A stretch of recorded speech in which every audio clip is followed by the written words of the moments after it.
Cerus, tráviť leňoch. Je to zase o tomto Passate 1.9, 96 kW manuál. Budem riešiť plniaci tlak, ale medzičasom, ako som čakal na určité veci, som chcel vyriešiť dvere, pretože moje boli na tých miestach príliš chytené a keď som to porozoberal, tak som skrátka našiel, že boli hrzové, takže som vymenil kus za kus. Predtým, ako to budeš robiť, chcem ukázať na pár detailov, na ktorých si dajte pozor, aby sa vám to nestalo ako mne. Prečo som to robil? Preto keď otvorím auto, teraz to už krásne funguje. Hej, tu na cupliček, pri ktorom to zmyká, stlačíš, na pravú šupu vyjdu všetky ostatné a takto má fungovať. Keď otvoríš, teraz som to vyštelil trochu viac, takže je to citlivé, to otváranie kľúčky, ale predtým mi to robilo to, že som vlastne otvoril som kľúčikom a na prvýkrát mi vlastne otvorilo všetky tri ostatné zámky, respektíve aj s kufrom 4 a túto nie. Musel som dvakrát. Niekedy sa mi dokonca stalo, že som skrátka musel manuálne obchať do kľúčik a až tak si otvoriť, takže bolo mi aj povedané a aj podľa VCDS ukázalo nevierohodný signál, takže za to môže zámka. Kým sa k nej prebojuješ, je dobré vedieť, ako s tým celým naložiť a keďže kus za kus, tak potom je tu treba viacero vecí.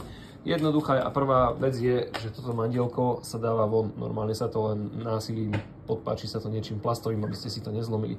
Druhá vec je, toto mandielko ide smerom dohora a už postupne sú štekre. Dole je pár skrutiek, ktorých si netreba nevšimnúť. Potom sa to celé vydvihne hore a samozrejme všetky elektrické štekre treba dať vonku, dáte dole tapacír. Nič zložité, čo by ste nezvládli. No a potom je tam vlastne ten plech. No a ten plech, ja som si zobral vrtačku a všetky nity, ktoré boli, som si odvrtal, tým pádom som si zrušil celé okno, tú sťahovačku na okno, takže som potom musel objednať nový plech. Takže neodvrtajte nity, skúste najprv len tie šroby a či vám to celé pôjde dole, nepôjde. Sú tam také pekné gumené otvory na to, aby ste mohli povoliť okno. Hej? Dáte si ho hore, dole do tej polohy, povolíte, je tam obyčajný šrobovačik, asi krížový, a okienko môže ísť von. Tým pádom všetko ostatné sú len kábliky a tak ďalej a tak ďalej. Dáte dole ten plech, no a pod tým plechom je už vlastne, potom sa dáva vonkajšia kľúčka. Vonkajšia kľúčka má tu na takúto záslepku, tá sa dá von, je tam Torx, tuším 20. Ten Torx sa proste skrátka povolí do určitej povoli a keď sa toto otvorí, tak si normálne len túto zámku malú ako prvú budete ťahať von. Zase treba si niečím pomôcť, nejde to úplne hneď ľahko, ale potom už to není. Tam je taký cuplík s lankom, ten sa dá vonku z tejto vonkajšej kľúčky a potom už táto kľúčka je oslobodená a dá sa vytiahnuť. Vytiahnete aj ju. No a ako posledné vám ostane zámka. V tomto prípade sú to tieto dva 1000 hrany. Aj tie 1000 hrany sa dajú normálne odskrutkovať a zámku celú prosto vytiahnete. Objednal som novú, neriešil som ten mikrospínač, niektorí ľudia vedia len mikrospínač, lebo stojí o čosi menej, ale ja som chcel celú zámku a teraz to naozaj funguje tak, ako to má. No a keďže som sa hral aj s tým plechom a musel som si objednať druhý, takže reproduktor som si musel, ktorý je zase nanitovaný, tak som si ho odnitoval, trošku som sa s tým hral, ale však nakoniec som si ho vyťahol. No ale keďže občas sa ti stane, že ti povolia ruky, tak mi padol na zem. No a z reproduktora 2 kusy.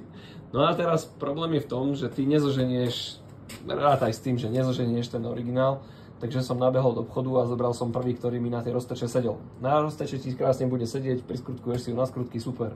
M5, čavapa. No len on je asi o čosi dlhší. Alebo proste tam niečo zavadzí. Takže momentálne teraz mi okno skončí niekde v tejto úrovni. Ja budem potom striekať, takže znova to budem celé rozoberať, potom to nejakým spôsobom poriešim, možno len ten reproduktor vytiahnem smerom sem a už mi to zase bude všetko fungovať. Takže treba pravdepodobne zobrať ten starý reprák a úplne do detailu nájsť taký podobný, ktorý vlastne bude sedieť a predtým, ako to tam celé namontujete, tak ten spúšťač okna aj s tým oknom treba spustiť dole a pozrieť sa, či vám to nezavadzia. Ja som na toto nemyslel, takže momentálne neviem si dať dole okno úplne, ale všetko ostatné mi konečne funguje. Na gombíky, tak ako má, všetko otvára, už to nerobí hlúposti. Hej, proste je to v tej zámke. No a dvere zvesíte tak vlastne aj potom elektronika. Elektrické káble sú tu a ja tam nemám spojivo nejaké rozumné alebo niečo. To znamená, že musíte ísť tu a do týchto kociek tie kocky potom dať vonku a vytiahnuť to von. No a potom je to jednoduché, dvere vysia len na 1, 2, 3. Sú to Torxové obyčajné šroby, ktoré proste len povolíte a už celé dvere sa potom zvesia dole. Bacha na to, čo kupujete, ja som mal šťastie, Salanisko nedával tú spodnú plastovú lištu dole, ja som si ju dal len tam v tom rôžku. Veľmi malinká povrchová zrť, takže chytil som naozaj super dvere. Netreba pozerať a čakať na nejaké také, ktoré vám pasnú ešte aj zmetalizovať, ešte aj neviem s čím. Treba pozerať len na také, aby neboli hrzavé a tieto moje sa naozaj podarili, takže keď budete robiť tie dvere, dbajte na tých pár vecí, čo som povedal, aby sa vám to podarilo asi o kúsoček lepšie ako mne. Ja sa s tým potom ešte pohrám, takže a neurobíte si každopádne aj tam objednávať pár vecí navyše. A mne to nevadí, pretože je to staršie auto, takže dostalo nové veci. O to dlhšie potom bude. A budem s tým spokojný, budem vedieť, že je to vymenené za nové. Tak, ja idem. Budem sa posúvať na plniaci tlak a veľmi sa na to teším. Takže, čago.